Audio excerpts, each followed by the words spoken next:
नमस्कार, तुम्ही पाहताय न्यूज 24 महाराष्ट्र।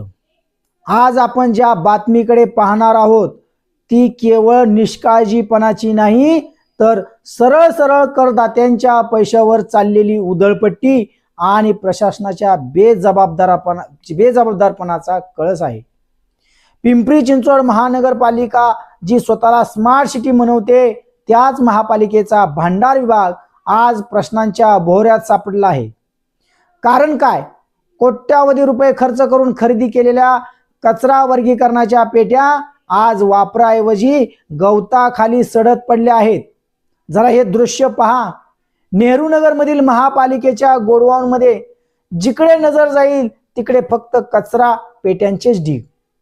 काही पेट्या पूर्णपणे गवताखाली झाकलेल्या, काही तुटलेल्या अवस्थेत आहेत आणि काहींवर तर अक्षरशः झाडे उगवलेली। हा कचरा आहे का? नाही, हा आहे तुमच्या आमच्या करांच्या पैशाचा ढीग। सर्वात मोठा प्रश्न, या पेट्या खरेदी केल्या कशासाठी? 2 वर्षांपूर्वी उद्यान विभागाने ओला आणि सुका कचरा वर्गीकरणासाठी या पेट्यांची मागणी केली। टेंडर काढण्यात आले, कोट्यावधी रुपये खर्च करण्यात आले, पण आजपर्यंत या पेट्या शहरात दिसतच नाहीत। मग हा पैसा कुठे गेला? कोणाच्या फायद्यासाठी हा व्यवहार झाला? आणि सर्वात महत्त्वाचं, या सगळ्यांची जबाबदारी कोण घेणार?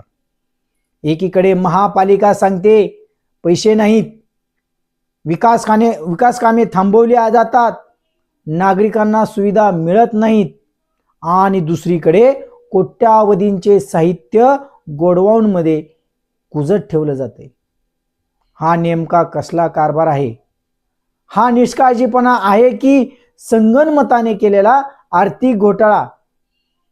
पिंपरी चिंचवडकरांनी भरलेल्या प्रत्येक रुपयाचा हा त्यांच्या मेहनतीचा पैसा आहे, आणि तोच पैसा अशा प्रकारे वाया जात असेल तर नागरिक संतापणार नाहीत का?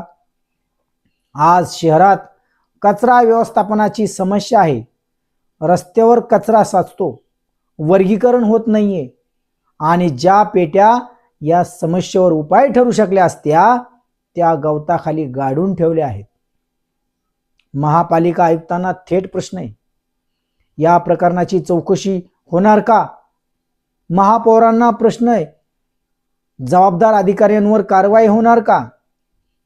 की पुन्हा एकदा हे प्रकरण फाईलमध्ये दडपून टाकलं जाणार? हे फक्त कचरा पेट्यांचं प्रकरण नाहीये, हे आहे व्यवस्थेच्या अपयशाचं जिवंत उदाहरण।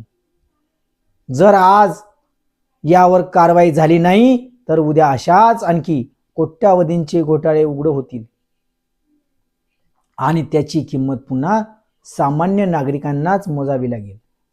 वेळ आली आहे प्रश्न विचारण्याची, वेळ आली आहे जबाबदारी निश्चित करण्याची। पिंपरी चिंचवडकरांनो, तुमच्या पैशाचा हिशोब मागा। तोपर्यंत आपण इथंच थांबूया। तुम्ही पाहत राहा न्यूज 24 महाराष्ट्र।